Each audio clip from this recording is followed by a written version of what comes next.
चला आज बनवूया आपण चहाचा मसाला. त्याच्यासाठी त्याला घेतलेले आहेत मी काळी मिरी, दालचिनी आणि लवंग, इलायची सोलून घेतलेलं आहे. फक्त ते हे घेतलेलं नाही आहेत, आतमधलं बी घेतलेलं आहे. आणि हे सगळं थोडंसं गरम करून घेतलं आहे आणि मिक्सरमध्ये हे सगळं छान पावडर करून घ्यायचं. आणि हे पावडर करून घेतलं ना, असं सगळं एकत्र टाकून, आणि मला जेवढं लागेल तेवढंच घेतलेलं आहे. हे सगळं आता झालेलं आहे पावडर. आणि असं एखादा छान भरणीमध्ये भरून घ्यायचं.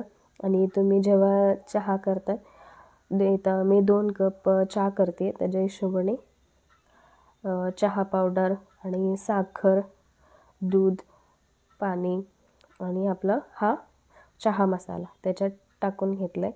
आता इथं आपलं तयार झालेलं आहे गरमागरम मसाला चहा, हे सगळं. आणि याची चव पण छान लागते. आता थंडी चालू होणार आहे, त्याच्या हिशोबाने चहाच्या मसाल्याने असा चहा बनवून प्या, छान लागेल. व्हिडिओ आवडला तर लाईक करा आणि शेअर करा आणि सबस्क्राईब करा.